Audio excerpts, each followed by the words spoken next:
Hello, and welcome to the RCD ShareNet. My name is Dave Thompson. I am the Community Outreach Coordinator for the Richmond Centre for Disability and a ShareNet team member. And we are here with our third in a series on sexuality and disability. And I hope you have been enjoying our series if you've been following along. And today our topic is on healthy relationships. And again, a very diverse and challenging topic, and especially throwing in the COVID sort of caveat there, another challenging thing. I've had to work with people in the last year and a half that I've never met in person, and I've been working with them quite closely through the internet, and that's very odd for me. And we've also had to spend a lot of time, more time than we're probably used to with some people in our houses. And whatnot. So that's also very challenging. So this is a very interesting and good topic to be up on and make sure that you have all the information you need. And as always, our great facilitators for this program are Sherry and Darren, and they are from the Link Safety Relationships and Sexuality program, and they have done some great work on these videos and continue to. And I hope you enjoy this one. Thank you.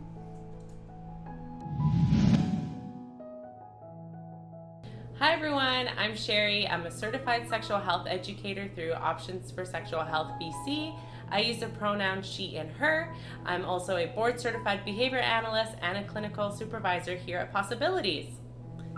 Hi everyone, my name's Darren and I'm a certified sexual health educator through Options for Sexual Health, and I use the pronouns him and his, and I'm also a team manager with posAbilities. And today we're going to talk a little bit about the Link program. So Link is a program that's offered through posAbilities, and our focus is on safety, relationships, and sexuality. We offer a series of different topics on sexual health, and these can be offered in a one-to-one setting or in a group setting. So feel free to visit our website to get more information, and we are happy to support you.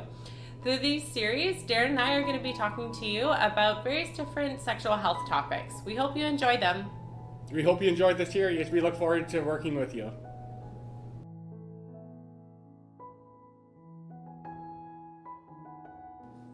Hi everyone, I'm Darren, and welcome back to Sexual Health Talks with Sherry and Darren, and today we're going to talk about healthy relationships. Healthy relationships are really important, and I'm glad that we're talking about this because sometimes we don't know if we're in a healthy relationship or not. Mm-hmm.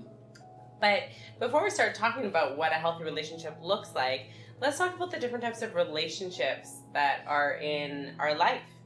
So someone may have an acquaintance in their life. This means it's a person that they see maybe often or weekly, but they don't know them that well. Like they may know their name, they might know 2-3 things about them, but you actually don't know a lot about each other. An example of an acquaintance might be the local coffee shop that I go to in the morning. You know, the barista there might recognize me because I'm there often, but we don't really know much about each other. And then after acquaintances, we have paid staff in our life. This might look like a support worker, maybe a job coach, a community inclusion worker, somebody who's supporting us throughout the day and they're getting paid for it. And then some of us may have friends in our lives that we've picked up along the way from different groups we attend, or day programs, or groups we were part of in the past, and we maintain those friendships, or even from high school if we've still stayed in touch with some people. Mm-hmm. And then we have different relationships with our family members, and then after that would be a romantic relationship with a partner. Mm-hmm.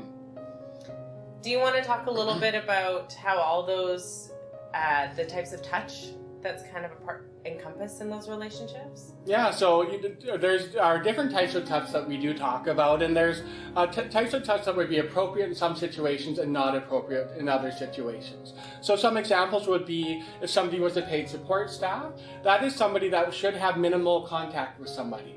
So it might mean if somebody needs help with dressing, that person's really going to focus on helping that person be independent and really trying not to touch that person as much as possible.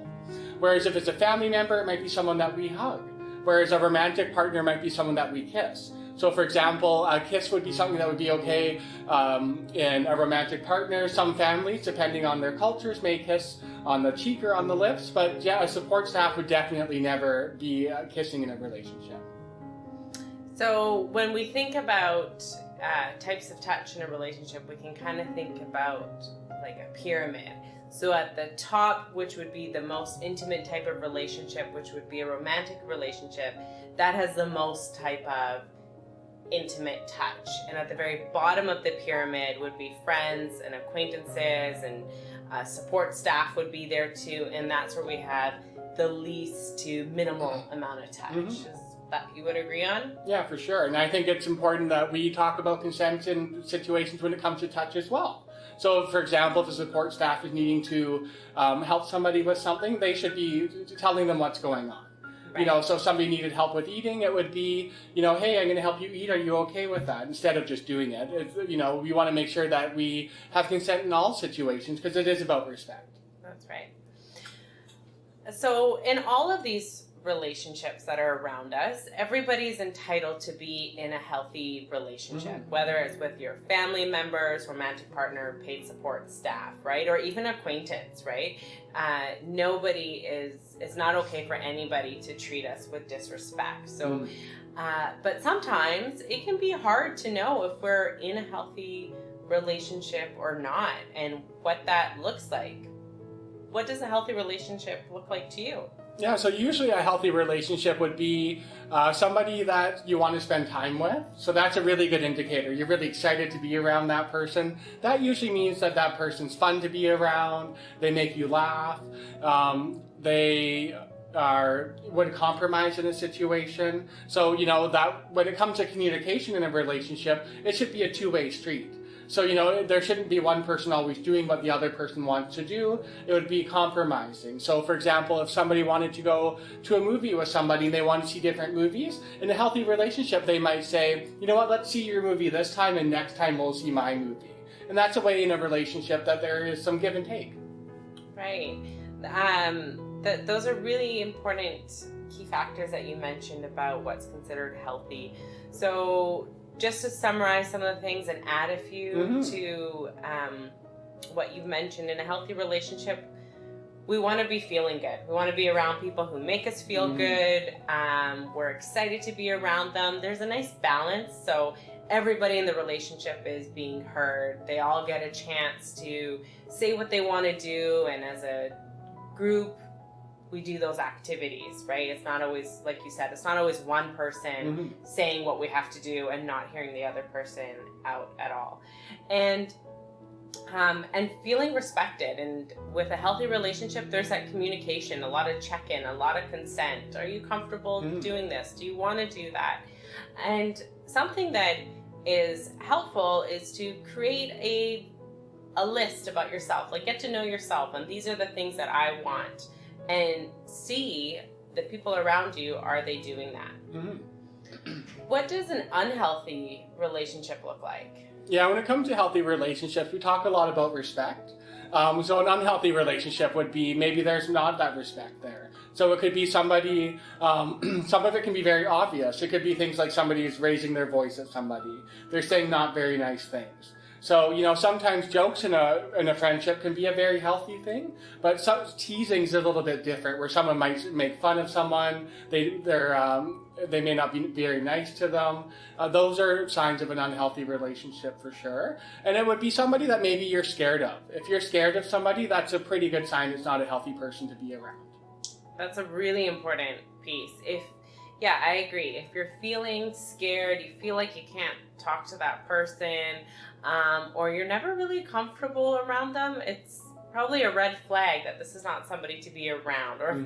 Or if you're often feeling upset after you leave hanging out with them because that person says mean words to you or takes advantage of you, makes you always pay for everything, or always comes to your home and eats all your food but never lets you come to their home, right? There's no balance.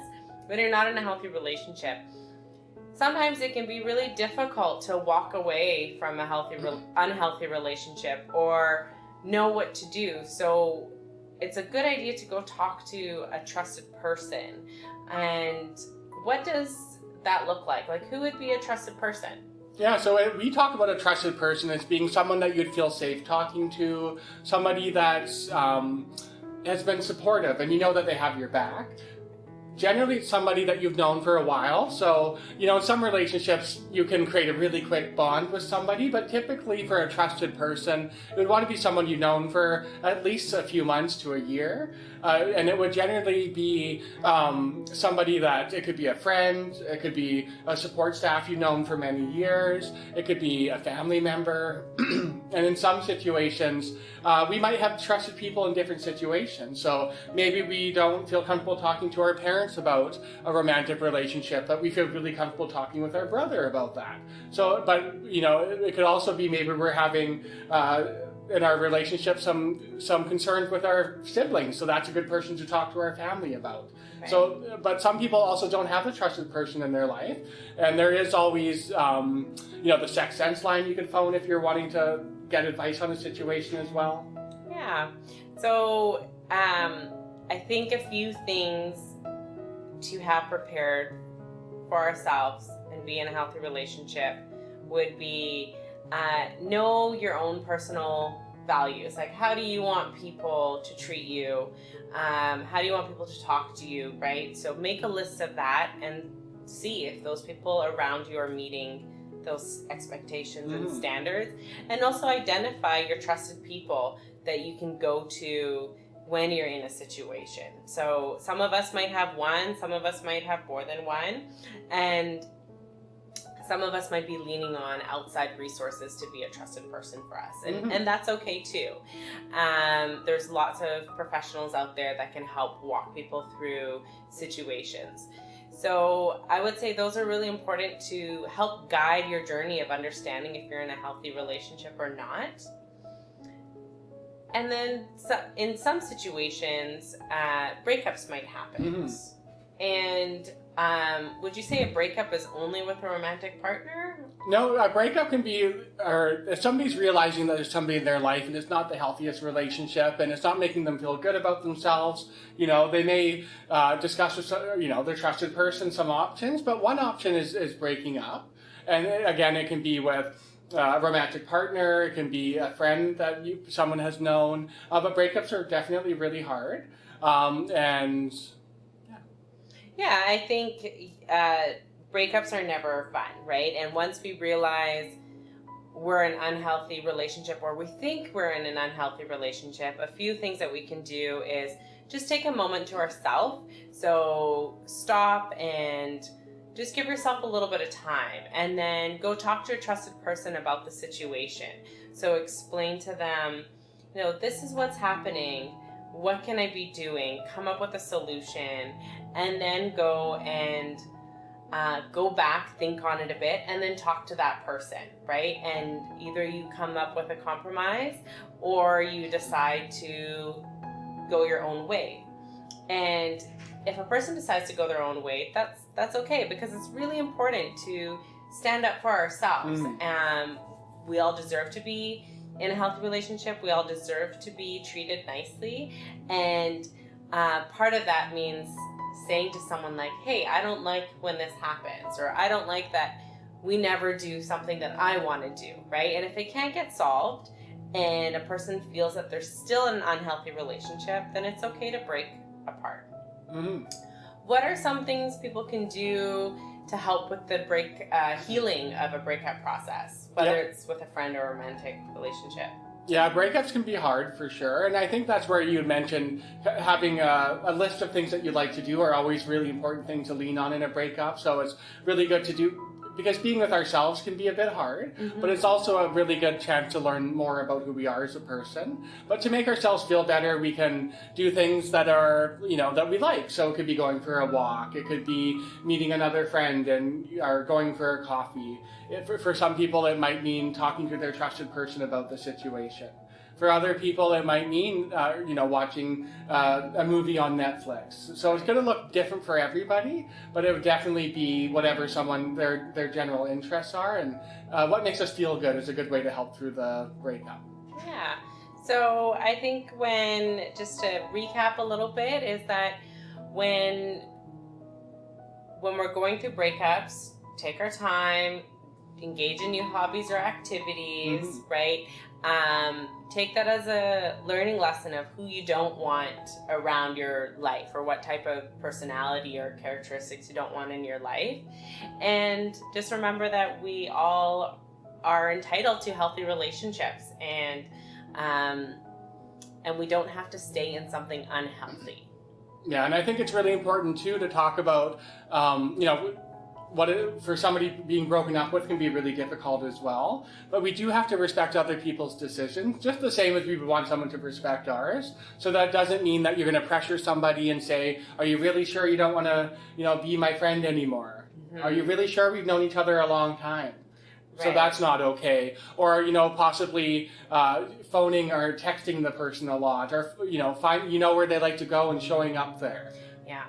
All of those would actually be, if someone continuously kept doing that, that's actually considered stalking, and it's something that's illegal, which means it's against the law and can get us in trouble. So giving a person their space, even if we didn't agree on the decision, because sometimes someone might want to stay together and one person might want to end the relationship. And there's many reasons why relationships can come to an end.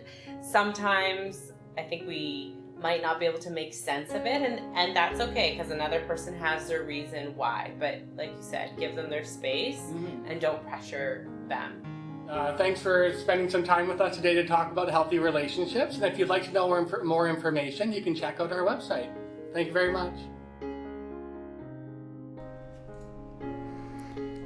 Hello, I hope you enjoyed that video. And we do acknowledge these are challenging topics and not always easy to talk about. So if you have any questions or concerns, please look at the description below for the contacts to the LINK program. And please watch for our other videos in this series coming up on sexuality and disability. Bye for now.